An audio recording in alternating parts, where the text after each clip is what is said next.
Michael. Yeah, good question about Hawaii, man.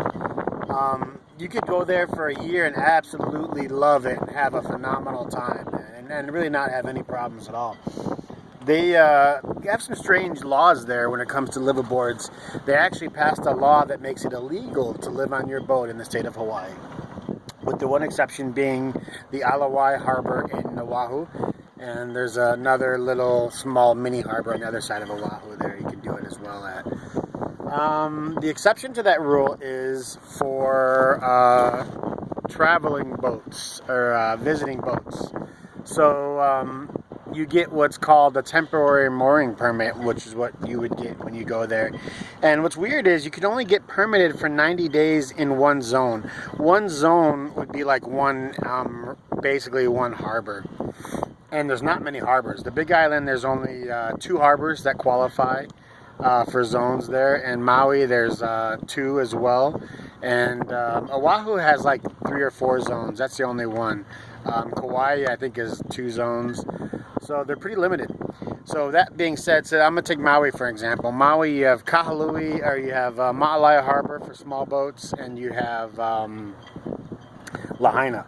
You can get a permit for 90 days to stay in Ma'alai Harbor. And there's a way to get a 4th month, 120 days. But basically, you can get 90 days guaranteed to stay in Ma'alai Harbor per calendar year. So if you're there for a year, you can pull into Ma'alai Harbor in Maui for 90 days, 3 months. You can get a 4th month, but don't count on it, 90 days.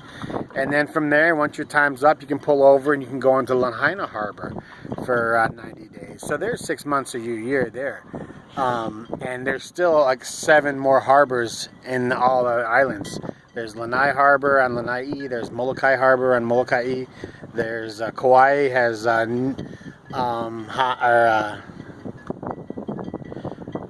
Port something Harbor, I can't remember, and then Wheelie.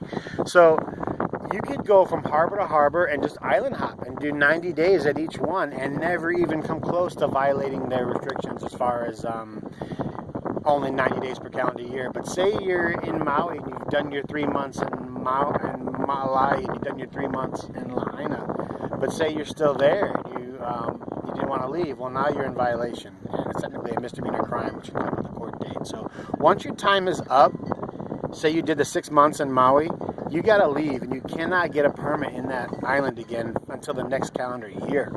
So the only way you can come to the island legally then after that is come in, and you can drop anchor anywhere you want just about for 72 hours. After 72 hours, you have to check in with a harbor master and get a permit. So what'll happen is you've done your 6 months, you've dropped anchor in Maui, and you're checking in trying to get a permit, and they're going to say, no, you can't get a permit, you need to go. And you have to leave the entire zone after that. You can come back 14 days later and do another 72 hours. So you're allowed 72 hours of free anchoring anywhere in the state of Hawaii without having to be required to check in with the harbor master per zone. So Maui has 2 zones. You can anchor there for 6 days legally on the island without having to check in with anybody, as long as you moved your boat. But you're going to be there for a year. So honestly, you just be prepared to contact the harbors ahead of time with the plans on where you're going. Pay to stay. That way they know you, they know your boat, they see your insurance. And as long as you communicate with each harbor and even have the Big Island Harbor, call Maui and tell them you're on the way. When they communicate with each other like that on your behalf, you get treated a lot better. But you can't do what I did. I lived there.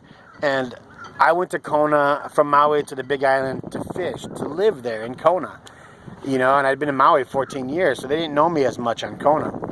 But when I parked and went there, that's it, I lived there. I'm fishing every day. And the boats got to see me a lot, got to know me a lot, and they're like, hey, that guy's still here. He can't be here. So then I'd start to get in the police boats would come by on rare occasions and be like, yeah, you can't be here, you got to get a permit. I'm like, yeah, I tried to get in the slip, but there's no slip, so they wouldn't let me in. Like, yeah, well, you just got to leave the zone. I'm like, yeah, but I live here, so I'm not leaving. And it became one of those. And that went on for 18 months. I never paid them once to stay there. And the worst that came from my scenario was, like, they'd meet me at the docks when I would try to dinghy into shore to get groceries and block me, make them show my boat paperwork and ID. They know who I am. but you know, that's the worst that ever happened to me. They never once ticketed me, and I never once was like argumentative with them. I just told them, look, I understand that I need a permit to be here as a liveaboard, and I'm only allowed 90 days. I know I've been here 18 months. I'm not leaving. You guys won't issue me a permit. I live here. I'm sorry. And that's it. And that's what it came down for me. But as long as you're traveling and you're hitting each harbor and you're communicating and paying to stay, man, you'll have no problems at all. You won't experience anything like what I'm telling you about. And, you know, honestly, there you want to be in the harbors anyways, as much as possible when you're not out exploring, because there's no calm protected anchorages. They're very rare. Oahu has some, Hilo has some, like one, but they're very rare. A lot of your anchoring is going to be in 50 feet of water in open ocean with a 6-foot chop. I'm telling you, it's uncomfortable as all can get. So, you know, honestly, the harbors are cheap, bro. It cost me, like, I could have got it as cheap as like $12 a day, but I had a liveaboard fee, so I think it was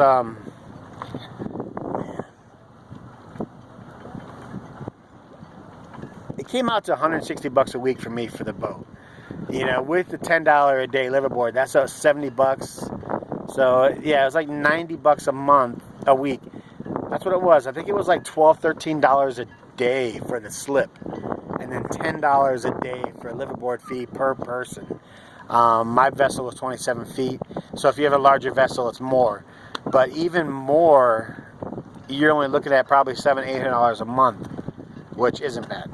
I hope I didn't ramble on too much, man. But no, you won't have any problems for a year. Main thing is communicate with the harbor masters ahead of time. You think you're going to be there in 6 months, call them now. Your first harbor, let them know. Talk to them. Hey, this is what my plans are. This is what I want to do. And it might help you get a spot, too, because there aren't many slips available. There's only a handful in each harbor, and they're full often. So, yeah, man, you won't have any problems. Just if you fall in love with one area and you try to stay like I did, because I lived there, then you'll just have the same problems I had. But that's another thing too, is like they have that 72-hour anchor rule, right? So you might sail over to like Hana in Maui somewhere, drop anchor and hike in and see the waterfalls and find this gorgeous bay, and decide, man, I just want to stay here. But you can't, man. 72 hours. You got to go. So as long as you're always on the move there, no problems. Also, you can't just dinghy to shore. You can kayak or paddleboard into shore just about anywhere. But if you have an engine on your dinghy, you can only land at boat ramps or designated piers. And let me tell you, there's only a couple, like 3 spots on all of Maui, maybe 4 spots on all of Maui where you can do that. So it's hard going to shore, man. You'll be dropped anchor and there's the bay and there's the beach, and you want to just motor in and you want to drop anchor on your dinghy and swim in. And the DLNR will greet you at shore eventually and issue you a ticket. So main thing is have a paddleboard or kayak to get to shore, so that way you don't have an engine going over the reef, and communicate with the harbor, man, and you'll have no problems at all. You're gonna love it. It's gorgeous. The weather's rough. It's windy out there, man, but it's gorgeous. All right, aloha, bro.